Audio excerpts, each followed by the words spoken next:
Hello, and welcome to this episode of the Alien Familiar RPG Podcast. I am Clayton. I'm Jordan. Kyle Perkins. I'm Nina.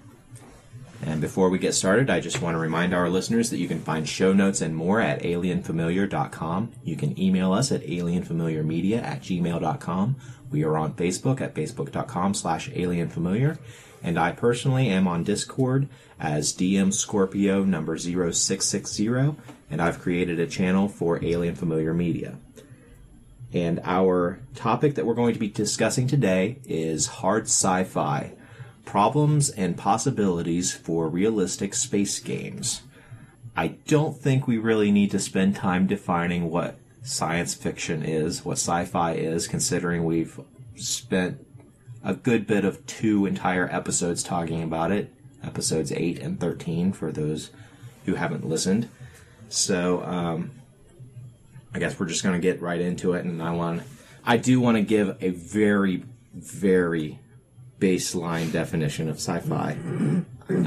Is that sci-fi follows natural laws. It may speculate on how technology may develop, but there is nothing that breaks our current understanding of natural laws. Nothing goes faster than, in very hard sci-fi, nothing goes faster than the speed of light. People can't move things with their minds. Clones don't automatically have the memories and experiences of the person that they are cloned from. And in my personal experience, sci-fi is a lot about characters who are addressing very human problems. And we're going to be talking about some of the problems that particularly sci-fi based role-playing games have, and either that are unique to them or problems that are exacerbated by the fact that this is a sci-fi setting that we're playing in. And I think the major problem that I always run into as a game master whenever I'm running a game that is so much worse than sci-fi is just the fact that the player characters can go places at a whim. They can go, depending on the setting, they can go nearly anywhere. This is a big problem because how in the hell do you prepare for when the players can go anywhere?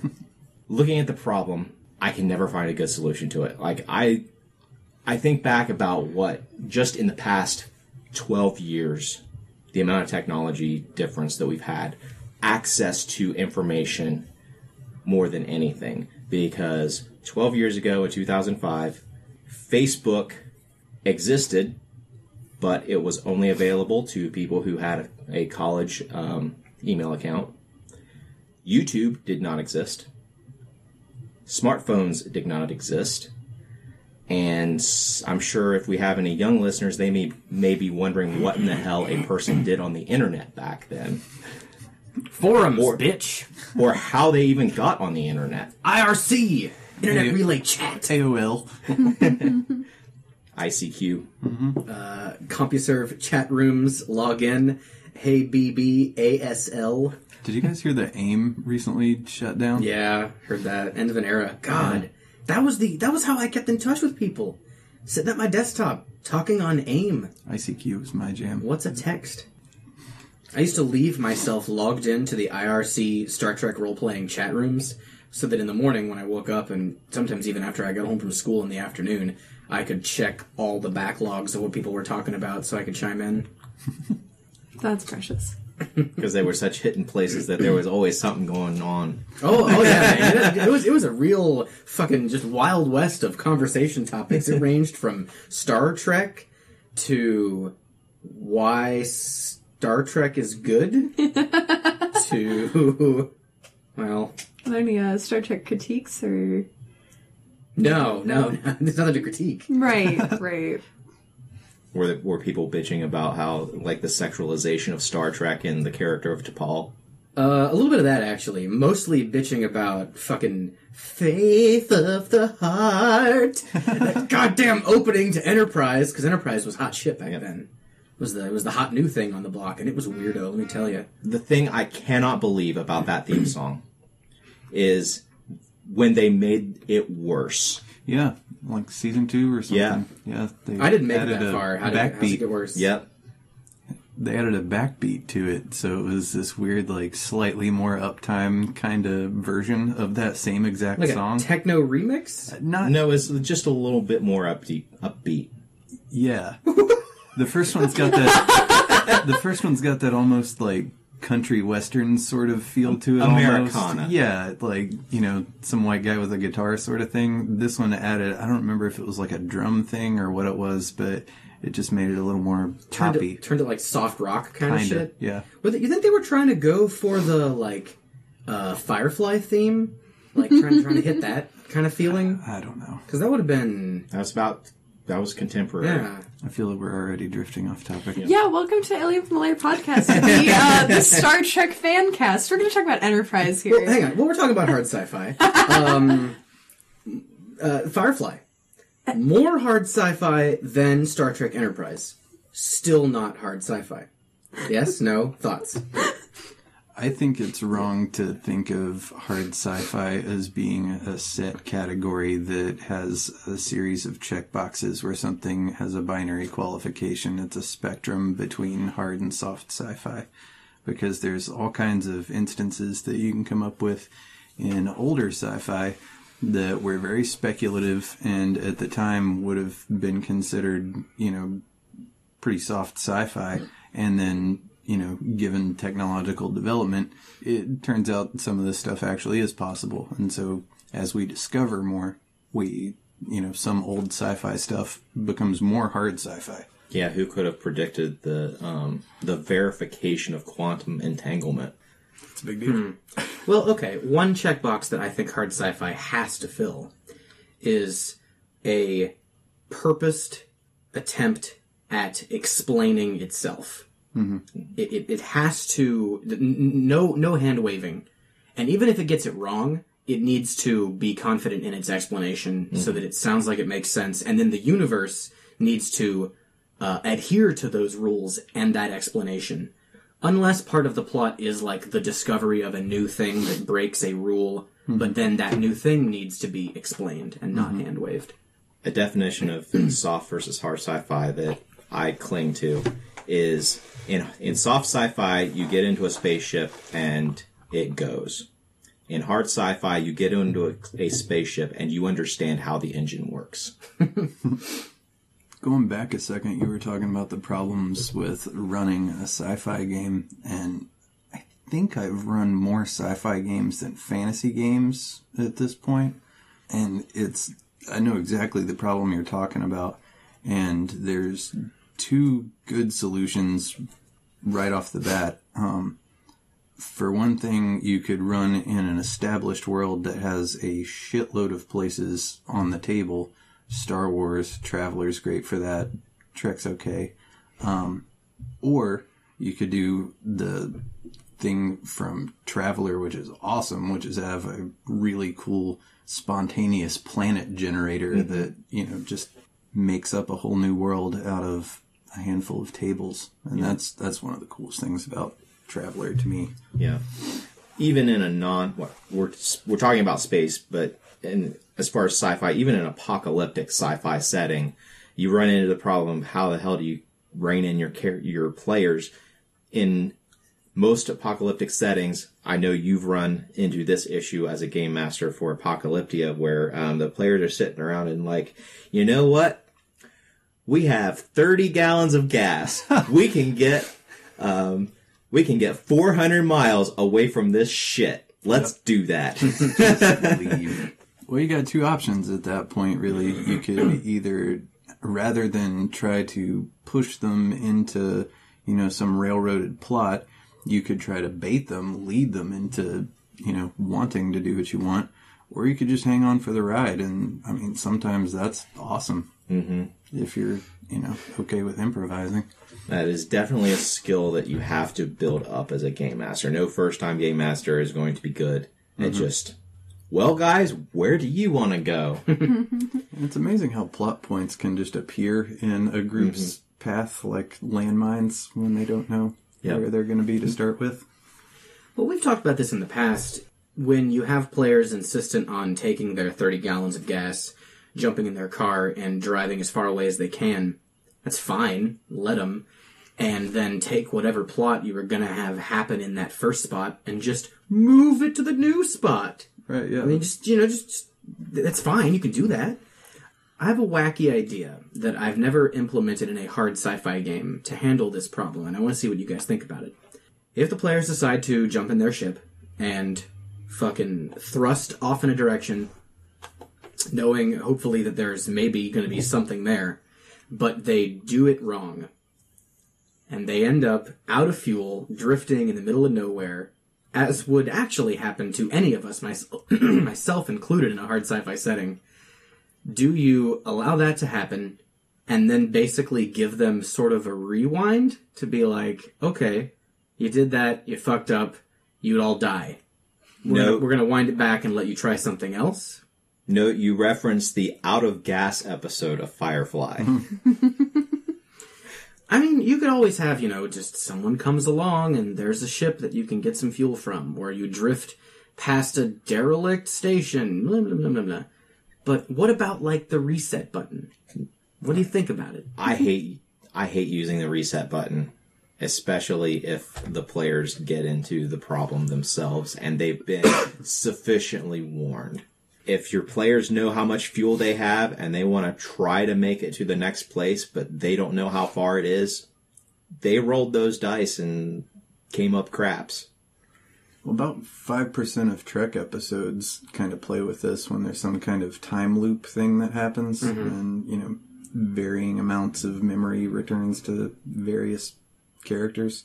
So I guess you could always do the, ship falls into a wormhole, and then you blink back to where you started at, and maybe you remember something. I don't know.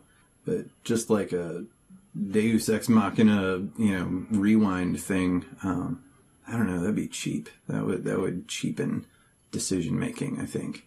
It would turn things into a video game if you can just hit a reset button. Yep, I was just thinking of a quick save reference. Yeah.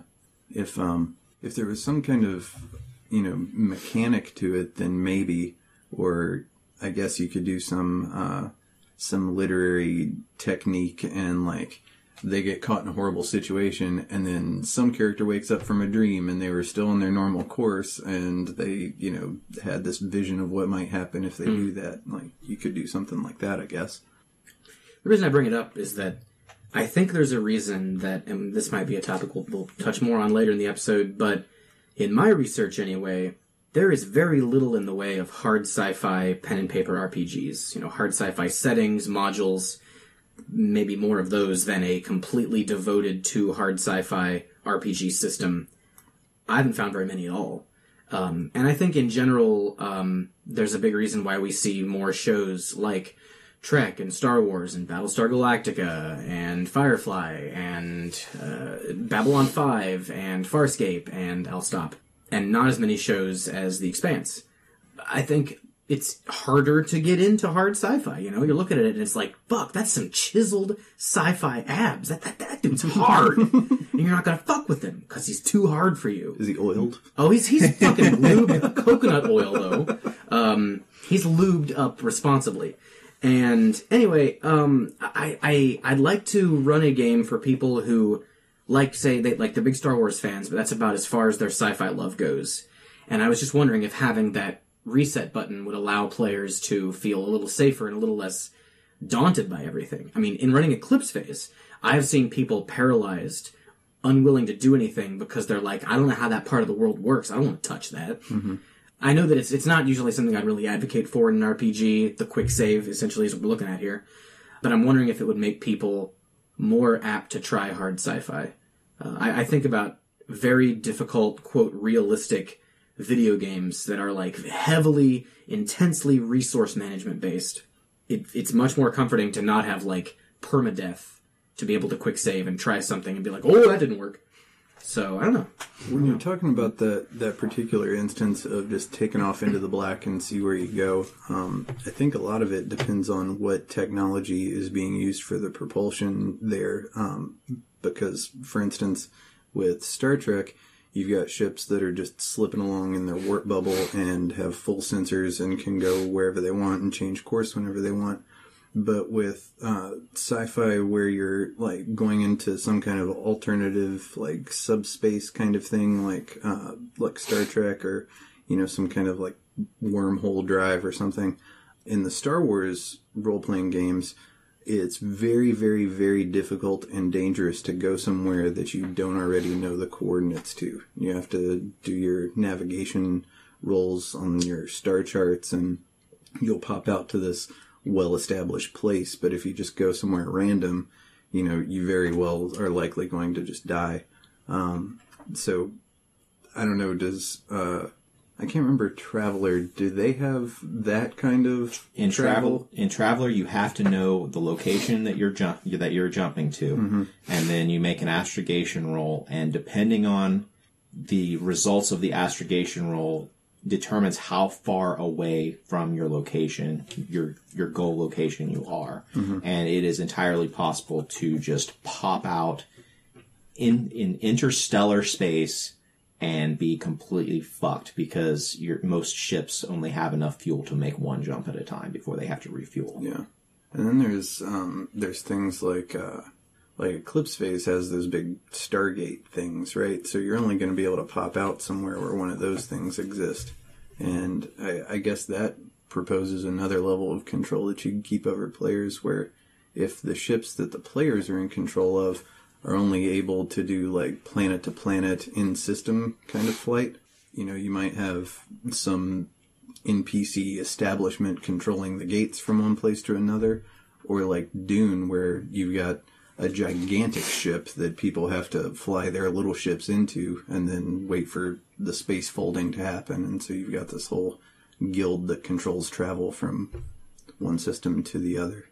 So I guess those are some ways to keep people in your sandbox. Kind of related to being able to go anywhere is, once you get there, I have a problem with sci-fi in which I go to an alien world and it's not alien. It's just a veneer of, this looks a little weird, but it's everything that I've ever experienced here on Earth. Look at those head ridges, but I can definitely interbreed with it. Exactly. Because it's got a vagina. That's what I'm getting at. Yeah. That's the most important part of an alien, really. I don't care what it looks like otherwise.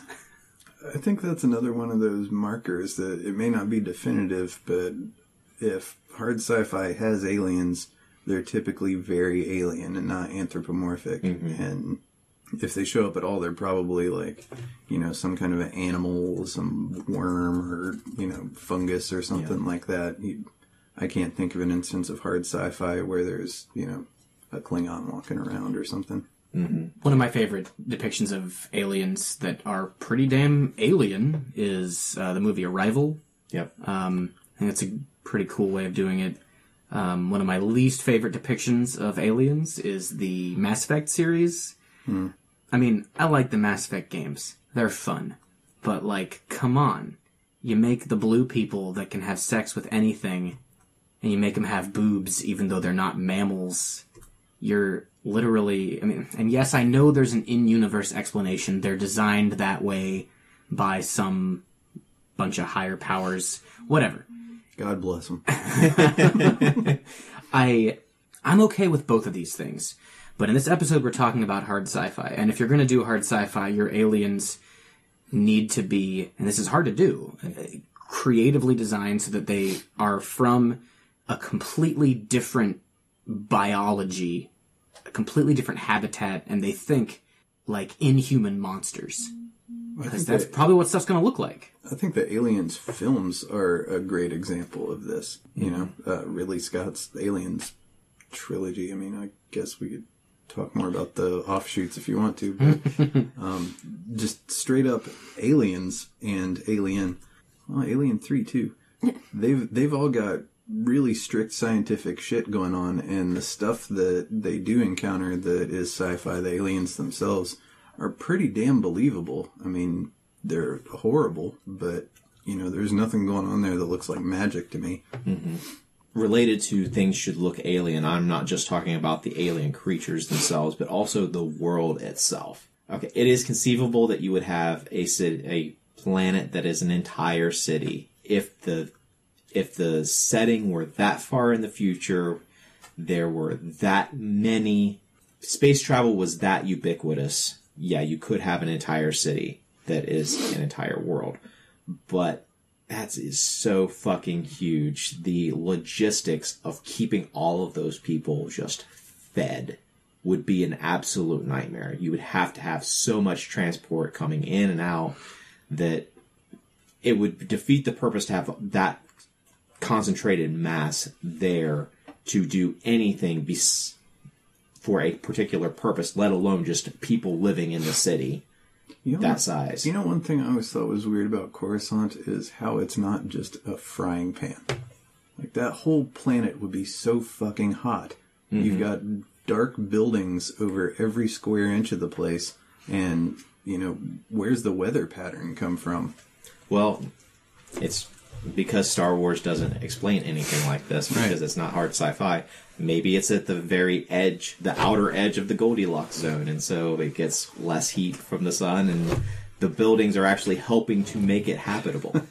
In Star Wars Defense, though, there are a lot of cool planets on Star Wars, especially if you get into, this is one of the few good things that I'll say about the prequel trilogy, is that there are interesting planets that you see during the Clone Wars.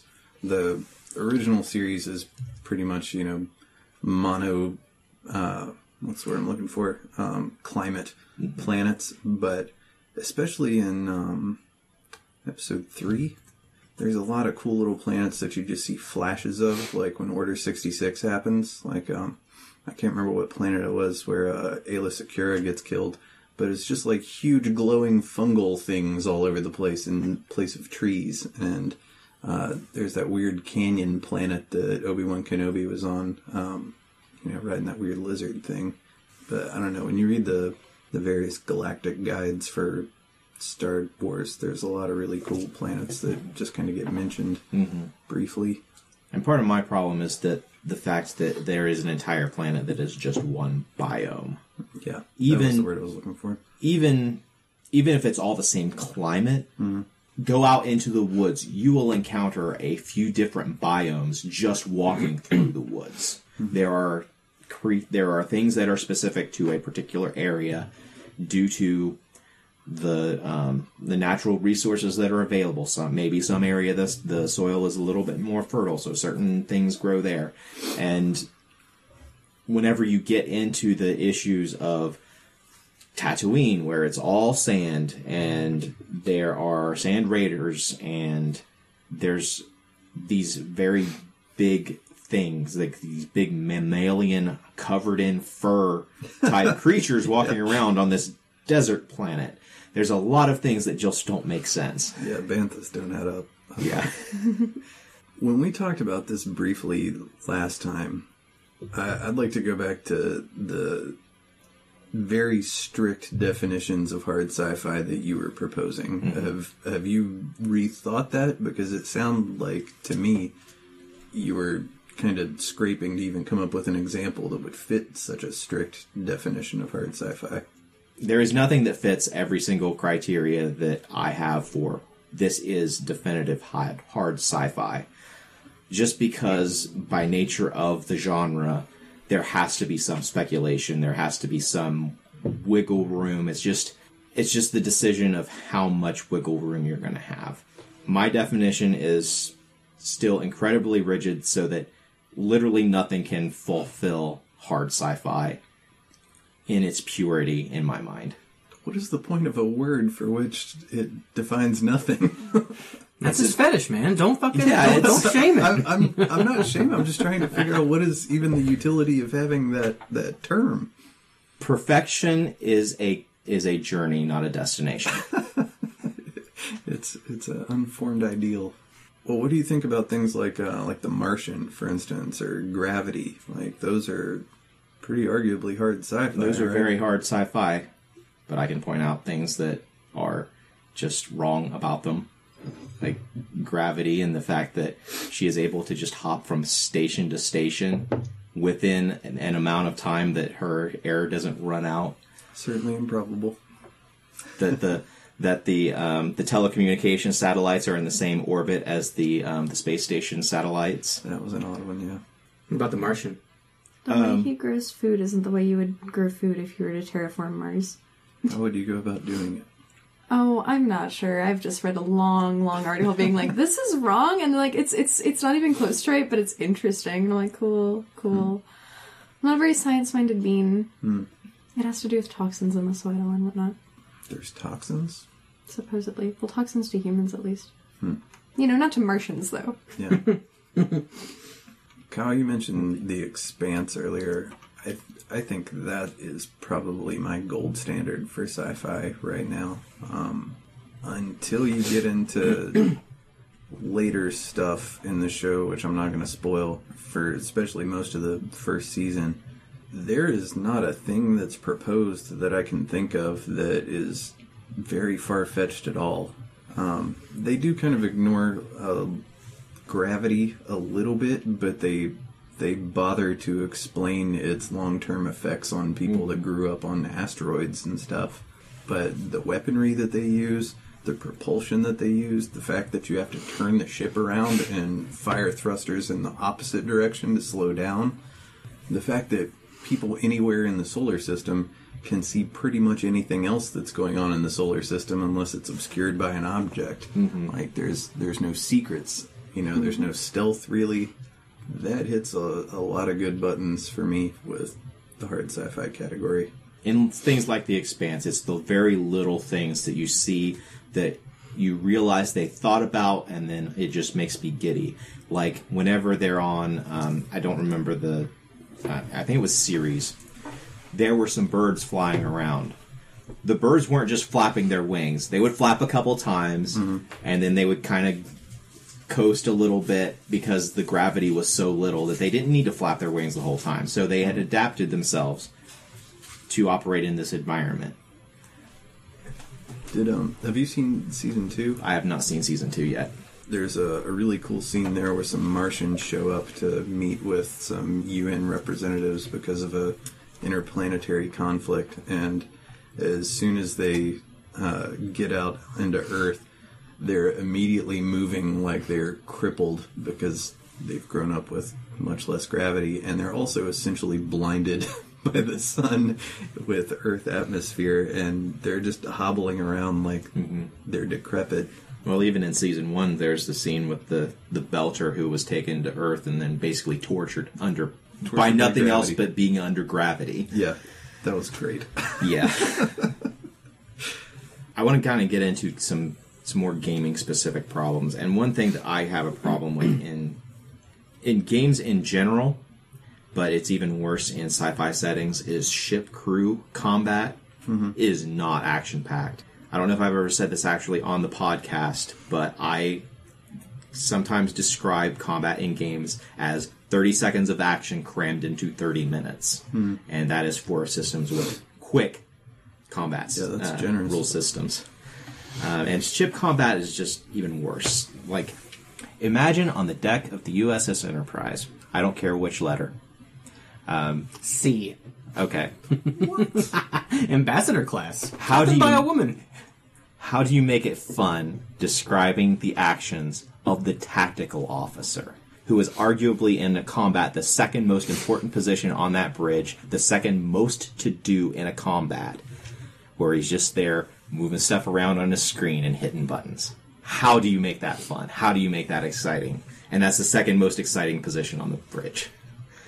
I think that is closer to the kinds of play and mechanics that you see in like cyberpunk games for like hacking stuff. Like, it's less like combat and more like a skill challenge. Obviously the failure is death, but when I've done Star Trek or Star Wars, it's all about figuring out, which systems to target and, figuring out how the ship's doing and whatever.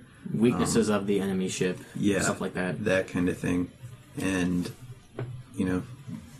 it's not a role-playing game, technically, but like Artemis, if you can put in enough goodies to reward certain roles, those roles are going to be fun.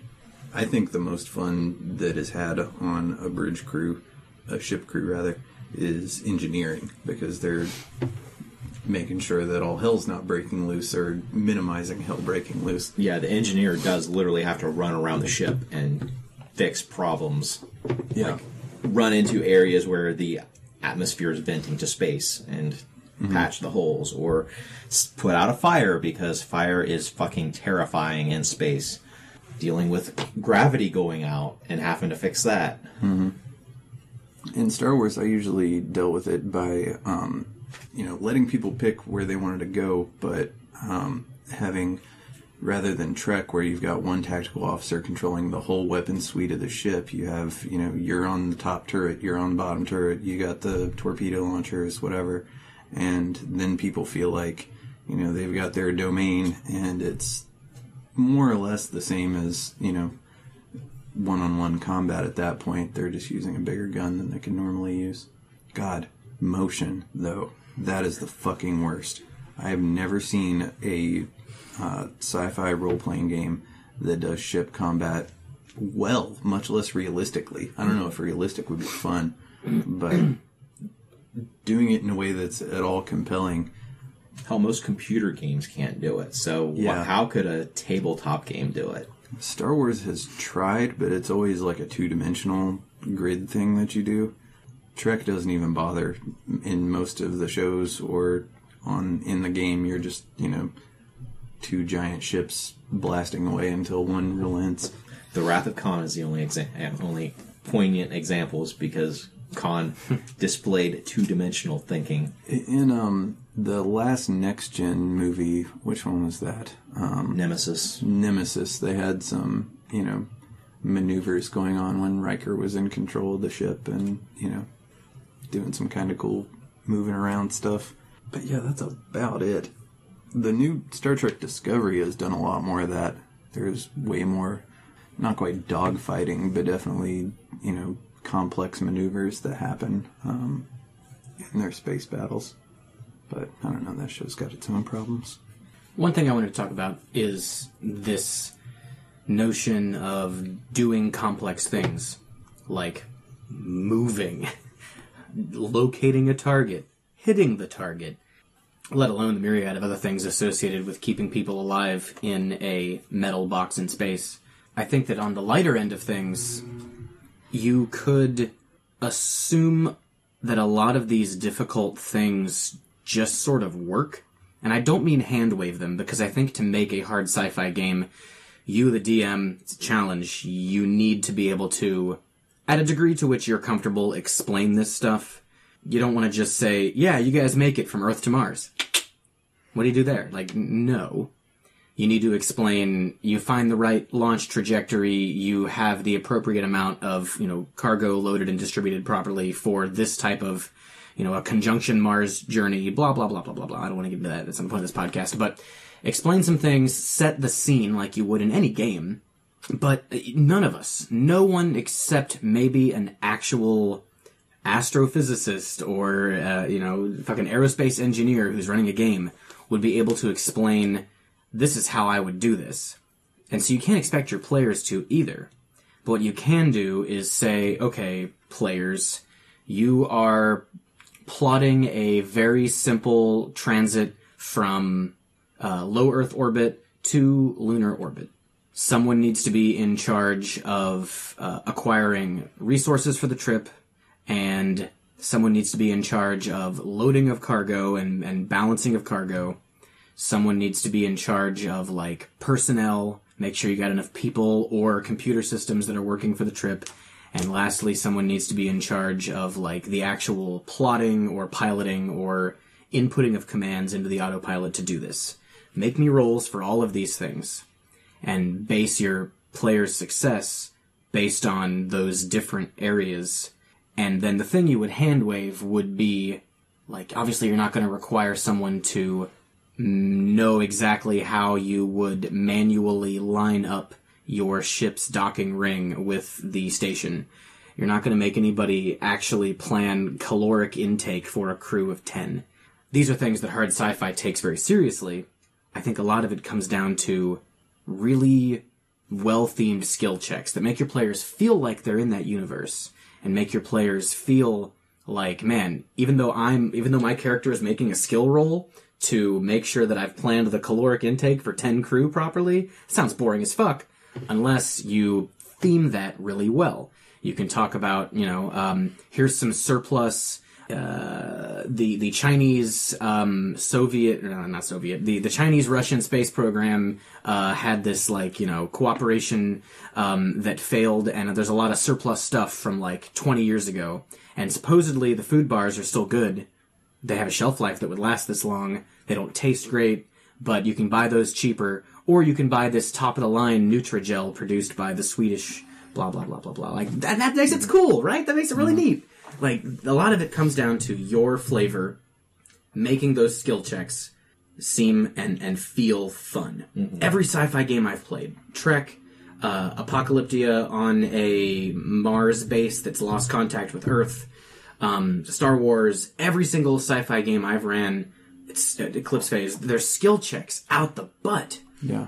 So many of them. I don't know any way to avoid it. Maybe we could talk about that. I disagree with you on the docking ring roll. I would make the pilot make that roll to line up the docking ring right to the station or whatever the hell, because that's always a tense moment. You know, if you crunch it, in any things are sci-fi going to show, get you're so right. bad. And I think that hard sci-fi has a lot in common with post-apocalyptic stuff because you're taking shit that is usually taken for granted, and the fun in a lot of it is overcoming the difficulty of having to deal with these really hard problems and not just breezing by it, I feel like there's a lot of reward when you feel like you've had to struggle to get to where you are instead of just relying on ship's computer to do whatever.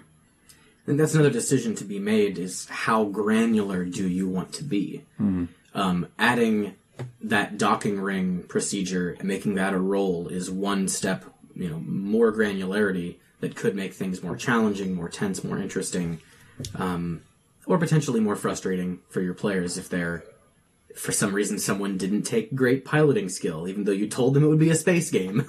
Because that happens. One cool thing that comes out of all those extra skill rolls, I think, and all those opportunities for failure is a strange story path that was not planned or expected and would have been considered kind of asshole-ish from the players if it had been planned and forced. If someone does smash the docking ring and you can't get in, well, then that whole session's going to turn into people getting in their EVA suits, getting out doing a dangerous spacewalk, repairing stuff, maybe just drifting over there, whatever. It's, from the GM's perspective, here is all this story time, this game time that's going to happen. That's still going to be fun because you're still doing a fucking spacewalk. But, it didn't require you to do a whole lot. And then all the prep that you did for that session, well, that's your next session prep that you don't have to worry about for that week. So I would never shy away from having extra shit for players to do. Yeah, I'd say that's a definite strength of sci-fi, is that you have a lot more room for the emergent story like you're talking about. Whenever you're in a stereotypical fantasy setting, most game masters just run it through whatever story they've got, and maybe the characters do a couple of extra things. Maybe they talk to a few NPCs, but in sci-fi, even more than in fantasy, the game master has to be open to having these off-the-cuff catastrophes just happen and mold and shape the trajectory of the game from that point forward. Because the situation you described, not only is it going to affect that entire session, but it's going to affect the future, because all of a sudden, ships are expensive things. It costs a lot to repair a ship. And all of a sudden, you've got this completely unplanned major repair that has to be done to the ship. And so how in the hell are we going to pay for this? That's a really cool thing that Traveler definitely bashes into the players a lot, and Star Wars does it a lot too if you get some of the supplement books, that when you're a crew on a ship, you're pretty much all shareholders in a small business that you have to figure out, your profit and loss and all that. Mm-hmm. And yeah, every little extra gun or shield or whatever is a hit on the bottom line. And Traveler makes you calculate how much of a mortgage you still have left on your ship and how much you pay each month into it, on top of any repairs or any additional thing you want to put onto it.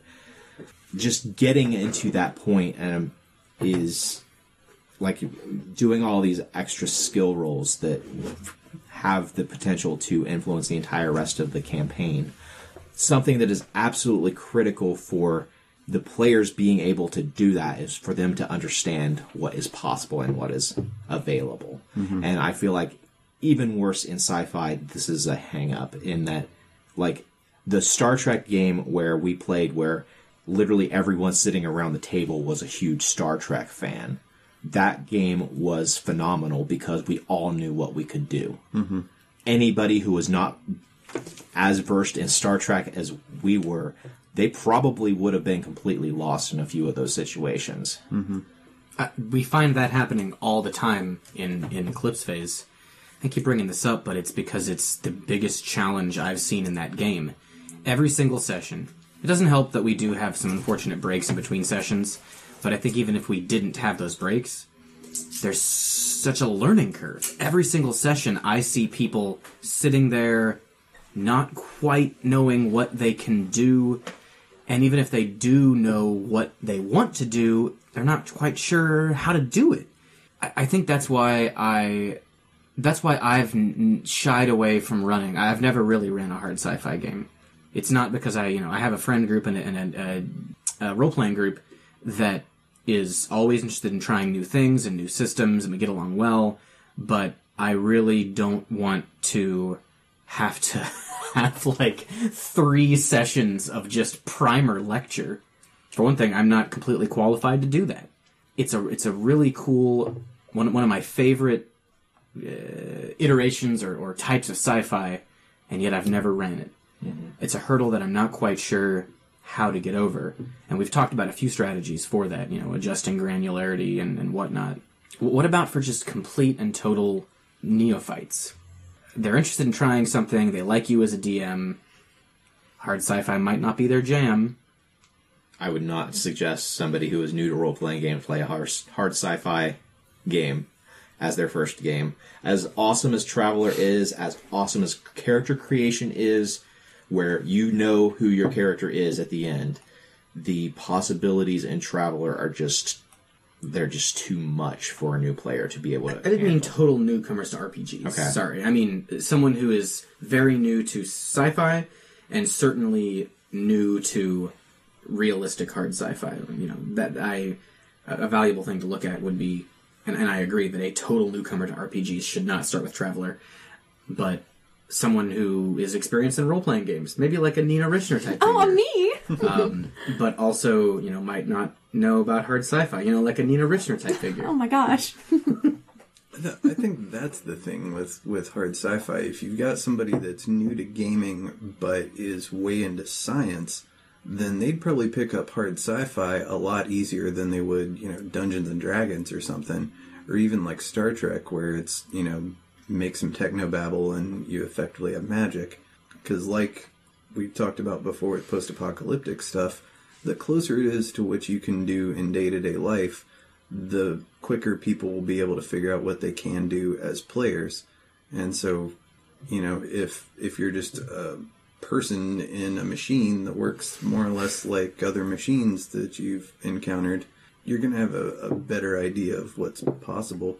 Also, I think that Eclipse Phase is a little more hard sci-fi than it sounds like you're giving it credit for.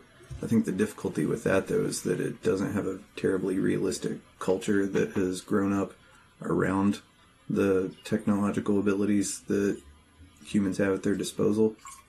I would completely disagree with the culture of Eclipse Phase, as far as, maybe not in the particular system that our characters are in, but the culture is definitely based on our social media that we have now taken to the nth degree, and I 100% believe that a lot of the ideas behind Eclipse Phase are going to happen, as terrible as that is.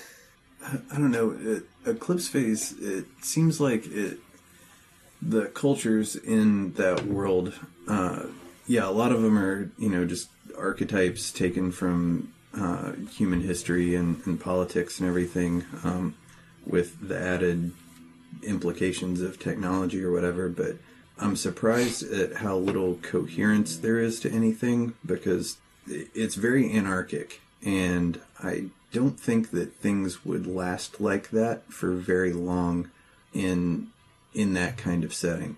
Maybe at first, maybe, in the initial disruptive years when all these things come online, but I think that when people have unlimited options put in front of them, for one, they tend to become miserable and very anxious. And when that's happening on a societal scale, that is begging for some kind of order to be imposed.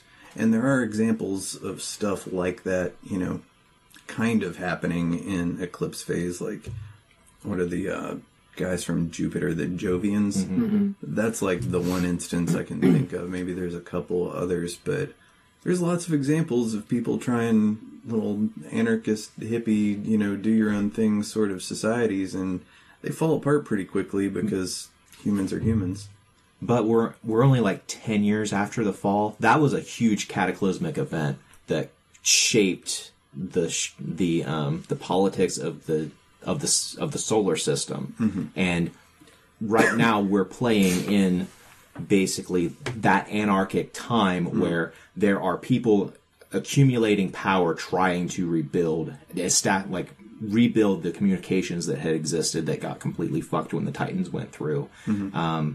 All the anarchy, all the people's reaction to it, and the absolute law, like the near absolute lawlessness of huge portions of the game, and the iron-fisted autocracy of the other portions of it, I think very much reflect what would happen in our world if suddenly everything went offline for a while and then we had to rebuild. Mm-hmm. For those of you just joining, the Titans are a cluster, maybe even just one, with many different faces, self-aware AI that was made by people, became self-aware, decided it hated people, that old chestnut. A hard sci-fi concept that could maybe happen, And, yeah, humans have this solar system spanning civilization that just gets wrecked and is about to be completely squashed when the Titans all of a sudden vanish. And slowly stuff comes back online, pockets of society are re-emerging, but certainly the status quo has been completely disrupted. How long prior to the fall in the eclipse phase timeline did all of the sleeving stuff happen? My read was it had been around for a while. Less than 100 years, more than 25, which is vague, but, a while. Enough that it was a pretty mature technology. And some of the original people who invented sleeving, it was so mature at the time of its initial use and trials that those people are still around. They didn't go crazy or have their bodies all of a sudden reject their minds. Nothing like that happened. It basically was one of the things that led to humanity being the big thing, I guess, that led to humanity being a transhuman society. And so the world as you play it in Eclipse Phase is highly influenced by the creation of sleeving technology. That and the mesh being the new internet are the two big ones. The sociological effects of that is really what I think is more of a problem for Eclipse Phase than the fall. Because, yeah, the fall's a big problem and everybody's going to be rattled from that. But when the human condition itself is essentially rendered obsolete and people can be and do basically anything they want and death doesn't matter anymore, I don't know what society would look like after that, and I don't know how an individual would cope with it. And so when we've seen these major changes technologically and then the political and economic changes that come after them, there's always a conservative backlash that is not necessarily a group of old fundamentalists, but I think that people will reflexively go towards something that's comfortable, that's reliable, and not so chaotic, because that's terrifying, even if it is empowering. So I guess that's the hard part for me to believe about Eclipse Phase, is that most people, so many people, are fine with being a robot octopus or a cloud of nanites or whatever the fuck. Like, that's so far beyond anything that humans would be comfortable with. But it's been between 25 and 100 years. There's a lot of social progress, or just not even progress, but just the changing of the minds of humanity that can happen in that time. Just look at the amount of societal changes that's happened in the past, since 1917. The in-universe explanation, kind of, for this is that the people who sleeved into a cloud of robots and an partially organic body that is perfectly suited for walking around on the surface of Mars without a spacesuit, those are the people that survived the fall. That's why there's so many of them in the game. Plus, it's fucking interesting for players to play those. With the exception of, like, the Jovians, because they were descendants of the first generation of just human beings, flesh and blood. Maybe a little bit of, like, gene modifications at birth to eliminate some diseases and make them more adapted to life in space. But except for that, flesh and blood humans happened to be working and mining the gases around Jupiter, having a whole setup there. And as soon as the fall happened, this junta, as I've learned how to pronounce it now, appeared and created this enclave of good old-fashioned humans. Long pig, that human pork. And so they survived. A lot of people died. And the people with crazy abilities to re-sleeve and their minds were downloaded somewhere else, they survived. A lot of your, maybe, like, not hyper-conservative, but your more conservative-leaning traditionalist people just got wiped out or harvested in droves. Yeah. It takes a certain mindset to say, well, we're going to go to Mars. We're going to leave all of Earth behind. We're going to go to Mars. We're going to go to Jupiter. We're going to go to the asteroid belt. All of those conservative people you're describing, they were on Earth when Earth got essentially destroyed.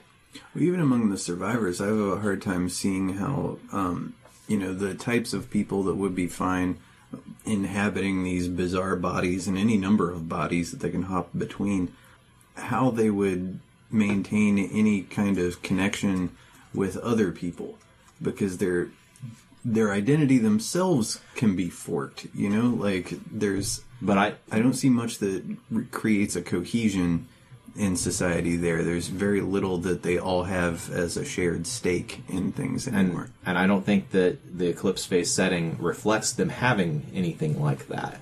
Well, every system is like its own kind of, political experiment, right? I'm agreeing with Jordan here to the extent that it makes you wonder how anybody fucking gets along and gets anything done. Because it does make it seem, IDIC, infinite diversity, infinite combinations, it's infinite in the Eclipse Phase universe. And that's a fun thing to do as a DM. I get to make Danny DeVito in space. It's great.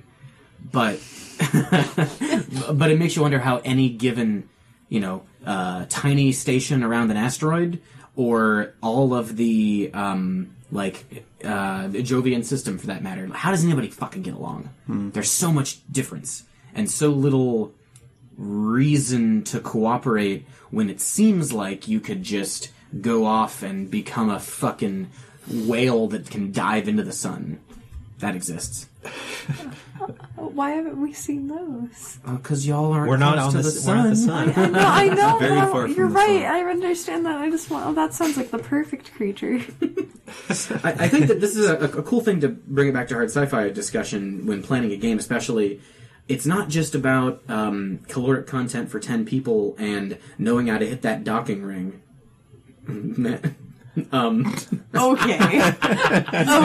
Hit that docking ring. Nailed it. You gotta think about the realistic ramifications of technology vis-a-vis social change. Oh. Looking at you, Nina Richner. I don't know what you want me to say on that. I kind of got the gist of it. Well, you're a resident social scientist. I'm not a social scientist. You study all kinds of people. I don't know what to say about it. The question of people getting along, I think if you look at a modern day liberal arts education campus, you're going to have essentially the situation you just described. A whole bunch of people who are only interested in, like, whatever interests them, and yet somehow it works, somehow they all somehow they kind of get along, things get accomplished, but each person is their own unique individual, and they're doing their own thing. Okay, but, like, I'm with Jordan on this one. At a liberal arts college, they're still all human. That's the thing that's pulling them, like, essentially the one thing that they all... I'm not disagreeing with you, but I am going to draw parallels to a rapid change in the acceptance of previously wildly unheard of types of people. People who completely explode the traditional, like, gender, what's the dichotomy? Okay, but they're still human. No, I know, but we're not... Sci-fi extrapolates from current... No, I'm not arguing that trans people are human. I didn't say you were! But are you saying they're transhuman, though? yeah. I already made that joke in a previous podcast, and nobody loved it, so don't. Sorry, I didn't hear it. But what I'm saying is that if we try to look at a campus where, here we are at a very liberal school, but there's a fucking, what do they call it? A campus Republican, whatever. Oh, the college Republicans. There's a college Republicans group that exists. They're buck wild. They're real. And we have an entire program devoted to women, gender, sexuality studies, and you can get, like, LGBTQIA certificates. So we have our own little Jovian junta, and we also have, these wildly free-thinking people that are adopting new ways of living that 50 years ago would have been completely unheard of, which is to the standard, yokel. I think this is a false comparison, though, to a university setting, because underneath all of that, you've got this very business-oriented, semi-authoritarian infrastructure that is the university, and all the economic activity that goes into that, the federal student loans, tuition, all this stuff. People are, going to their 9-to-5 jobs or whatever, making this whole thing run. It's, this world that students live in is a holodeck inside the university system. But the university is just a less shadowy New World Order. In the real world and in Eclipse Space, people still have to make money. People still need to be able to pay for all this extra stuff that they're doing. That's why they work together. That's why a women and gender studies student is working alongside an MBA student at some uptown restaurant. Fusion Noodle Company. What I was trying to say before with the, extrapolating from the college campus to a sci-fi universe, or specifically Eclipse Phase, is that, like I said, and I kind of got fucking talked over by literally everyone, but what I was saying is that in the college campus, they're all human, they are all existing in this society, that, like, they have different parts in the society, yes, but they are, like, human, and they have that one thing that pulls them across the board altogether. In Eclipse Phase, there is not a single thing that pulls everyone together. Like, that's where I was faltering. Like, at least in a college campus, we're all existing in the college campus and are people. In Eclipse Phase, they're not, and I think that's what Jordan was trying to say. Mm-hmm. That's why I don't think that the metaphor quite They're still all a extrapolates. product of society. I understand that, but they're not, are they? Like Some are products of labs. I mean, there are definitely... That's part of the horror of it. You could be talking with someone thinking they're human, naturally born, and they're not. They're created in a lab, their flesh is artificial, and their mind has been infected by an alien consciousness. Or they used to be a parrot.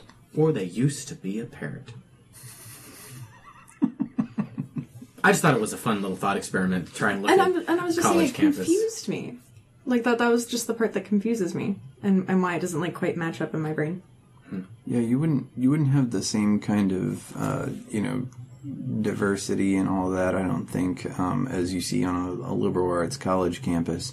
if you didn't have that much more conservative infrastructure that enables all of that to occur. That's kind of the function of the university, to, allow people to experiment with ideas and, figure out identity and all those sorts of things. But if you just had, a bunch of fucking hippies out in the desert, well, people have tried that, and it tends to break off into more or less predictable patterns, and the whole thing kind of implodes. But I'm saying that the infrastructure that you are alluding to is, in fact, there in the mesh, and in the fact that people still need other people for the things that they're doing on their own. The economics of Eclipse Phase is pretty difficult for me to wrap my mind around, because my understanding of it is that any kind of currency is very much system by system, planet by planet kind of stuff, and that most of the economy is this weird thing called a reputation economy that is not very well spelled out, to my mind. The largest of the powers have a, equivalent of like intergalactic credits. Your credits are no good here, Jedi. That exists. The anarchists, the autonomists don't really use it, but the major powers that survived and formed after the fall, they have these. But you're not wrong. Reputation is kind of the universal currency. Mm-hmm. But the thing that hasn't changed from our modern world is that there still has to be very specialized people who you go to in order to get certain things done that you just can't do on your own, and that's where the infrastructure lies in Eclipse Phase. I wonder if in Eclipse Phase, I haven't dug deep enough to know this, but if the various sorts of societies that are on offer on different planets are really just kind of a PR campaign of whatever government is actually there, if it's just a branding thing. Because, in the anarchist kind of stuff where we're at, like it happened in our game, as soon as we kind of decide to go buck wild and just go running around, shooting guns in the market or whatever, then the feds kind of show up, and you don't really see them much until you really start raising a fuss. But, what does happen when somebody just decides, I'm going to start opening airlocks and see what goes down? It's... Survival is teetering in the vacuum, and without some kind of authority there to keep the nut jobs in check, the whole thing's gonna possibly literally implode. And especially when you've got people who, are so outside of the normal human experience that they don't have much in common with those around them. How do you not go insane when you've got 5 copies of yourself in different bodies doing different things? And maybe they're linked. But like just every other role-playing game, the player characters really are playing the extreme in what is possible. And I don't feel like in Eclipse Phase, the just your mundane, what passes for your everyday mundane person is going to have such wild possibilities and inclination to follow through on those possibilities as what a player character has. Is that the case? I've not had a sense of what the proletariat is doing in Eclipse Phase. What is the workaday life of a regular person? Well, ironically, the proletariat are the feds in that circumstance you all ran into. When you started shooting up a marketplace, Asher... I didn't mean to.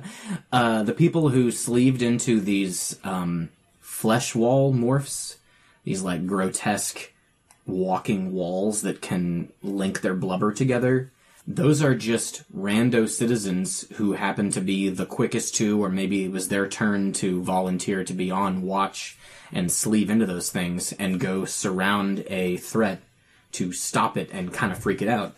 And when they're not doing that, they're, in their other regular morph, walking around, fucking, trying to hawk some fake alien goods. I guess the average person is very devoted to their... protecting their own. Yeah, and also devoted to their clique, devoted to their their habitat, or devoted to their particular branch of government, or devoted to whatever. They've found a group. They're going to stick with that group. Whether that group is 5 copies of themselves running a spaceship, or a group of 55, on a asteroid mining colony or something.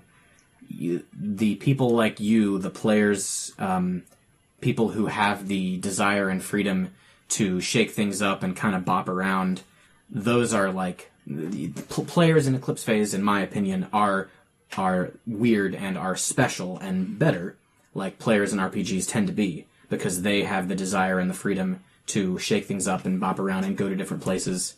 They're not just enjoying and living a transhuman life on whatever, with whatever group they're part of, if that makes sense.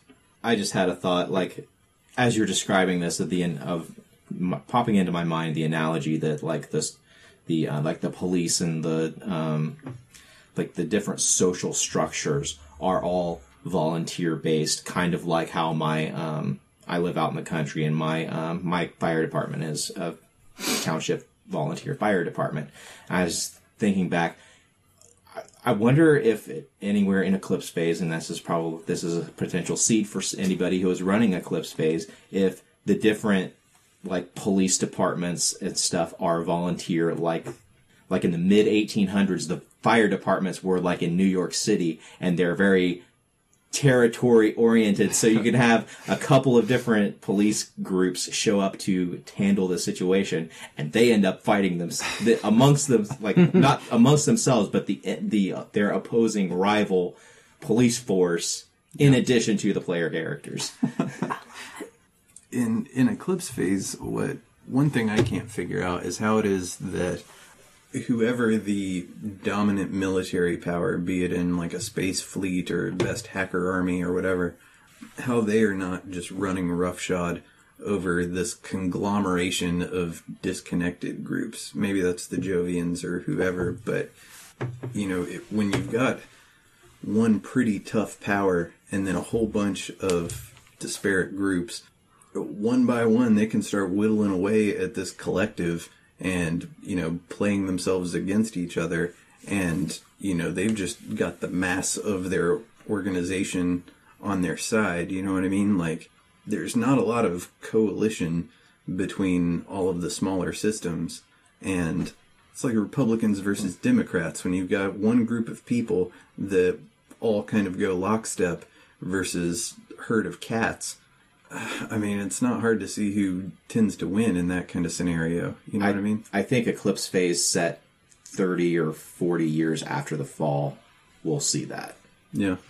Rather than right now, it's only been 10 years. Those powers are still consolidating their power, still establishing their power in their home turf. And then they're going to start eating up the ones that are nearby. The Imperial Alliance or whatever. Yeah. Yeah, unless the Titans come back, or someone truly finds a mass marketable next step of evolution that people kind of jump on board, I think that is what Eclipse Phase would look like in a boring, pessimistic future. Anyway, realistic maybe. Boring nonetheless. The Dune universe has an interesting way of dealing with this kind of stuff, like the macro political things going on. In that, there is a return to a sort of space feudalism, and you've got this council called the Landsraad that is all of the major houses, and they kind of act like a senate and keep each other in line. And in that situation, that's why you don't have space combat.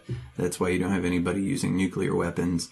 It's because they've all decided that it's such a threat to everyone that if anybody launches a nuke or tries to do some space battle, planets are defenseless against that kind of thing.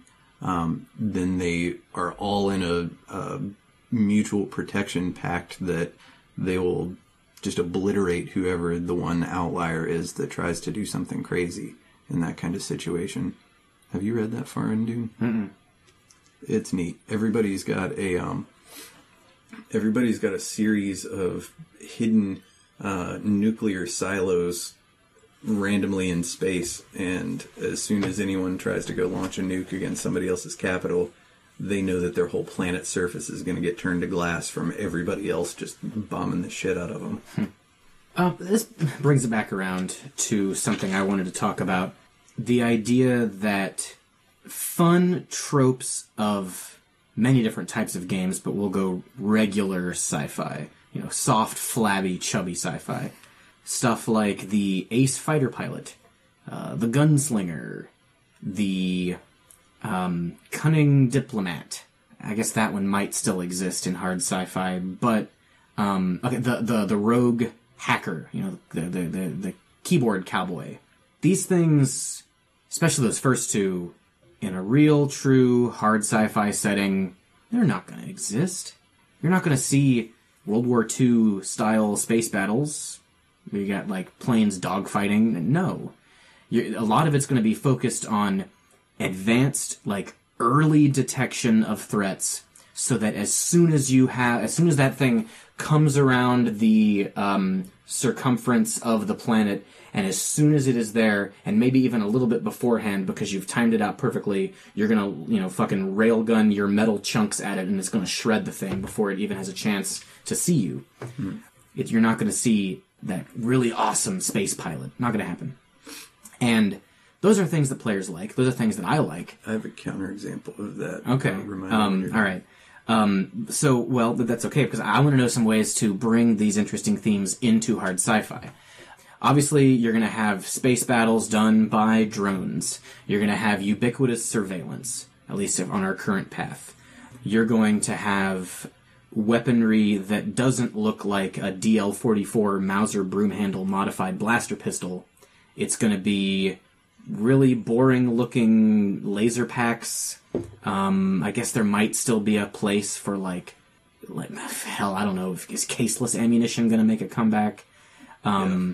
There could be some interesting things, but, you're not going to have Han Solo flying around in the Millennium Falcon, certainly. Mm-hmm. But how can we make that feel viable? To your ace fighter pilot thing, there is a pretty cool character in the second season, I can't remember if he's in the first season, of The Expanse, and he's kind of that archetype. And they know that they've got this mission where they're going to go out to this space station, and they know that there are some enemy ships there that are roughly the size of theirs, and they got a pretty rough idea of what they're like. And before they even embark on their mission, this guy is sitting in his chair, running through scenario after scenario after scenario, trying these different attack vectors, trying different weapon scattered patterns, and all these different things. And, there's no shields in that show. If you shoot a ship with one of your ship cannons, it literally punches a hole straight through it, and you got 2 hull breaches. And they're running Gatling guns, so it's just, completely Swiss cheese in a ship. And so he kind of has what looks like sort of a skill challenge where he's figuring out the optimum attack pattern, and then once they lock in and do it, some things change a little bit, but he knows what his plan is, and he's got all his weapons programmed and all that, so it's prep rather than, reflex shooting stuff. And that makes it feel a lot more realistic, I think. The only solution I could think of, very different from that, and I do like that, actually. I think that does go back to, you gotta have interesting flavor for your skill checks, because you're gonna have a lot of skill checks. Mm-hmm. But here's an interesting kind of workaround. You know that at our current pace, privacy is going to be, expect none of it. Surveillance is ubiquitous. There'll be unmanned fighting vehicles everywhere. You won't see Colt 45s being carried by astronauts because you're not going to want to punch a hole through your ship. These things are all pretty obvious. The example I gave of the silver-tongued political diplomat, an intelligent person who knows the playing field could make some waves, but realistically, one Leia is not going to make a difference in a corporate-controlled future, especially when corporations start to rely more and more on AI algorithms that they don't understand how they even work. And so a lot of that stuff, my solution would be to kind of ignore it and not different from disregard it, like, completely. But it's there. Players know it's there. You know it's there. You, the narrator, the game master, you know it's there. Ignore it and focus on more human, more personally touching types of story and gameplay. Obviously, there will still be room for a close range, it's not going to punch a hole through the habitat, defense weapon, be it some kind of knife or, like, close range, like high velocity, a lot of force, but it dissipates quickly, kind of like blunderbuss. What's that? Frangible ammo. Frangible? Yeah, that's ammunition that usually it's some kind of polymer, and it's meant to retain its shape as it's going through like soft tissue.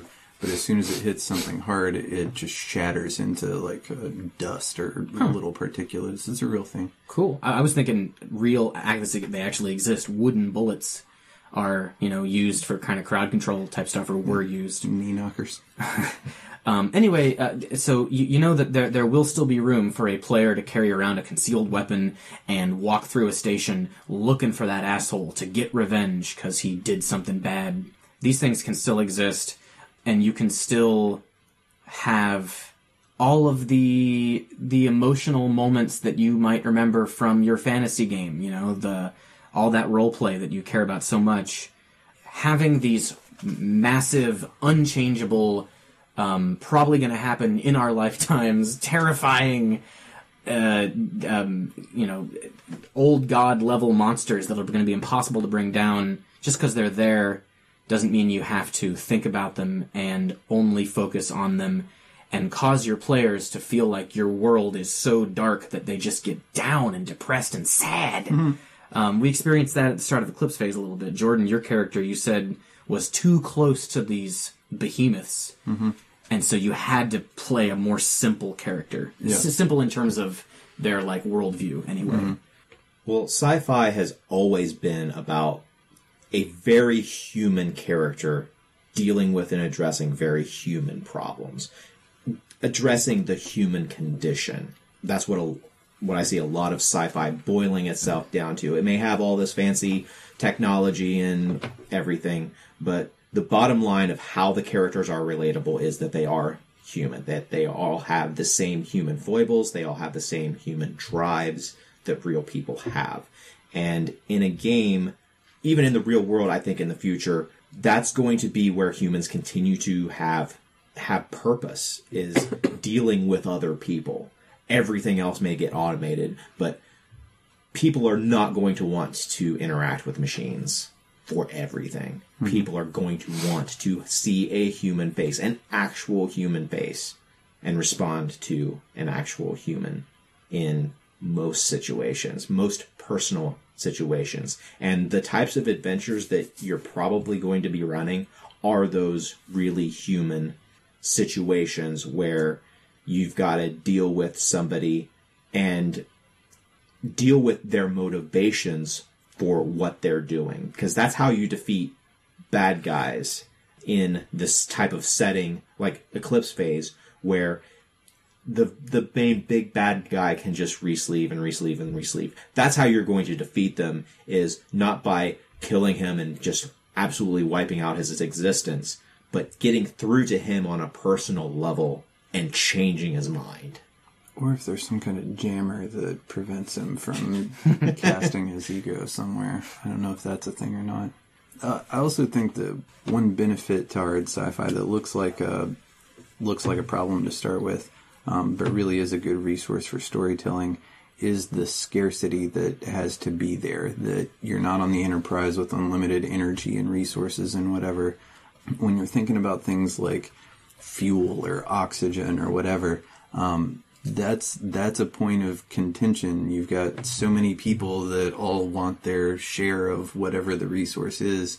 And I was thinking of this old, I think it was an Outer Limits episode from like the 90s maybe, that starred Michael Dorn, and he was in this freighter ship or something that was taking like supplies or, a vaccine or something really important to some planet somewhere. And he thought he was alone. And about halfway there, he finds out that there was this stowaway. This lady had stowed away for some personal reason. And this was a huge problem. This was a very hard sci-fi episode because they had already only budgeted for the amount of mass that was Michael Dorn plus the ship and the cargo. And so as he approached his destination and the gravity well got stronger, at every step of the way, that was more fuel that was going to be required to stop so that he could deliver the thing. And so the whole episode was them just pulling everything out that they could find that wasn't important and shooting it out the airlock and trying to do all this math and figure out, is there any way we can save this woman's life? And I'm not going to spoil the episode. I can't remember what it was called even. You can probably look it up. And you're not going to spoil a TV series that aired 20 years ago. It was really cool, and I'll bet most people haven't seen it because it's totally random, but it was really awesome and really tense, and the only plot mechanism going on here was mass. What, 130 to 150 pounds of human being? Yeah. Or less if she's real tiny. Yeah, but the margin is so razor thin. Yeah, that's cool. And the pressure kept building because as they got closer, that's more and more thrust that would be required as the planet's gravity pulls them. Back what Clayton was talking about real quick with that, a human will want to see and interact with another human. This is not the same argument as why should we have a manned space program? That's not this podcast's purpose. But an argument... a woman to space program? I saw it in your eyes. I saw the joke forming. Decided to make eye contact with me to show me before you said it. It's horrible. This is an argument for why it makes sense to have a bridge crew, a crew on your ship. Sending 2 people on a very long space voyage probably isn't going to work because you're going to have 2 people that just really grate on each other. Maybe 4 people might work. 3 people, you're going to have 2 gang up on 1. I don't know the number for this. I'm not a social scientist, but having that crew will make those long voyages so much more tolerable. People won't go insane. And obviously, your D&D table probably has 3 to 9 players. But it's okay. It makes sense to have a crew. It makes sense for many different reasons. Even when many of the ship's systems could be automated in a true hard sci-fi setting, having that variety of personalities, I think, is a benefit, realistically so. The last thing I wanted to talk about were a little bit more about systems. We have talked about Eclipse Phase again. We've talked about Traveler a little bit. Anybody have any other stuff, system-wise or module-wise, they want to bring up? I have one. I know that Paizo just released Starfinder not too long ago, as of this recording, which is the sci-fi version of their Pathfinder system, from what I gather. There is, you mentioned Traveler. That's my big one. That's the one I love the most. We've talked most of this episode about Eclipse Phase. Other ones that I'm aware of, I really don't know a whole lot of hard sci-fi. Hard sci-fi is hard to find in role-playing games. Even Starfinder, I imagine, is probably pretty relatively soft in the sci-fi. I don't know, personally. That's what we found when we were researching hard sci-fi systems. They're just not there. Can't find any. I've heard of Stars Without Number. That's one I was going to bring up. I haven't played it. I've just heard of it. Me neither. I've heard some good things about it. Someone, back to Traveler for a second, someone recommended the 2300 AD setting for Traveler. Have you heard of this? I hadn't. Yeah, that's the original Traveler system. The hard sci-fi Traveler system is 2300. Where everything in that version of Traveler is or was based on real science, just kind of extrapolated out a couple hundred years. The current Traveler systems that are coming out they have more of the fantastical elements, such as humanoid aliens. Psionics exist, although it's incredibly rare. Clayton, you've got a vein that's starting to really throb in your head. Are you okay, bud? You all right? I will survive. The only one I managed to find that I have not played, if you've played it, shoot us an email, let us know what you think. I would like to play it in the future with our group. Check it out. It's called Diaspora. It's for sale, PDF on DriveThruRPG. It's like $12 or something to download. It is apparently a group of people who really liked Traveler, split off, took the game mechanics for Fate and adapted them into a hard sci-fi oriented game. It, I guess, uses Spirit of the Century, which is some sort of Fate module. I'm not that familiar with. It was the first Fate 2.0 version. Okay. I played it. It's a fucking awesome setting. Well, it uses some stuff from that, and it uses fudge dice, which are dice that have either a plus or a minus on them. A few, I forget how many pluses and how many minuses, but you roll, 4 fudge dice? Yes. And you tabulate up the pluses, the minuses, and there's also just neutral blank spots on fudge dice. And it gives you this nice kind of bell curve for success, negatives or positives. And according to the Diaspora website, Diaspora is a set of mini-games. The mini-games that you play in your game are cluster creation, which is your habitat, character creation, which is obvious, and like Traveler, character creation is a game in and of itself. You play out your early life, your adolescence into early adulthood, the realization of your career path, the failure of your career path, and then the desperate scrambling tangent you make to attempt to find a new career path. Hey, are you okay? What? Sorry, I blacked out there for a second. I saw red. Where was I? There's personal combat, space combat with ships, and then platoon combat, groups of people. And yeah, that's it. There's a couple of core tenets that they advertise, which at first I thought were really interesting and unique, and then I realized, wait a minute, that just kind of sounds like most games. Like a good DM does this. When a player, well, one of them anyway, when a player suggests something, the DM either says, yep, you got it, you did it, or they say, roll the dice and attempt to beat the skill challenge. You never say no to a player, which I thought about it, and at first I was like, oh, interesting, wow. But I mean, that's kind of what you do in any game, you know? When the player's not being an asshole, yes. Yeah, obviously. Alternatives to saying no, according to them, are you say yes, but, and then you give them a complication, or yes, and then you escalate their idea even further. The other one that's kind of unique is that the table, the players, they are the most important factor in creating a consensus. If a player says, I want to do a thing, and everyone at the table says they can do the thing, that actually can override the narrator. Yeah. I know, I was like, no thanks. And so it seems to me like this, according to them, hard sci-fi game is fairly narration-heavy. You create not so much a linear plot for your players to follow, but a world for them, like a sandbox for them to play in, which is kind of Traveler-ish, right? Like, Traveler's kind of a big sandbox for the most part. It's a universe-sized, or a galaxy-sized sandbox, yes. Yeah. Anyway, I haven't played it. I have no idea if it's any good. Maybe on a future episode we'll check it out and let you know what we think. But that's the only one I can find that at its core advertises itself as a hard sci-fi game. Mm-hmm.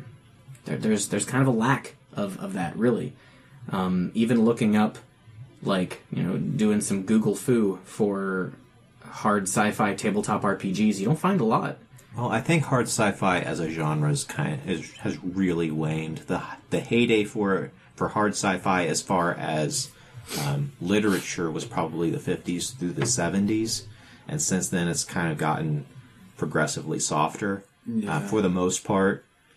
Cinema has been a different story, and I would hope that stuff like The Martian and Gravity and Interstellar will maybe bring more of that into other genres and media forms?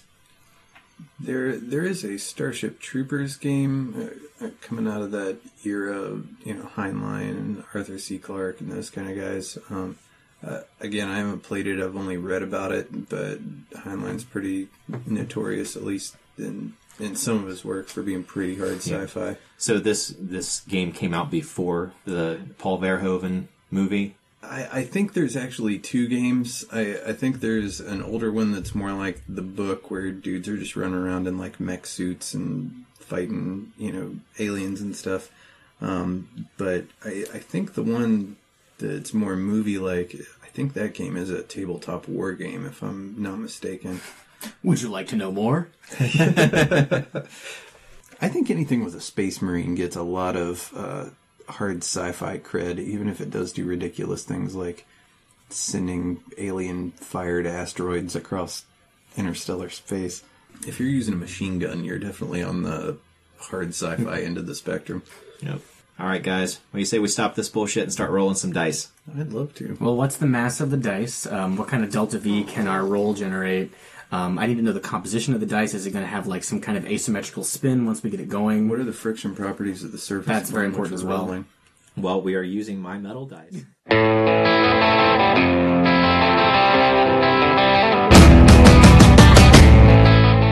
This has been a production of Alien Familiar Media. You can find past episodes and more at alienfamiliar.com. You can email us at alienfamiliarmedia@gmail.com. This production is protected under a Creative Commons non-commercial attribution, no derivatives license. Music for this episode is Suburban Outlaw by Forget the Whale and can be found at freemusicarchive.org.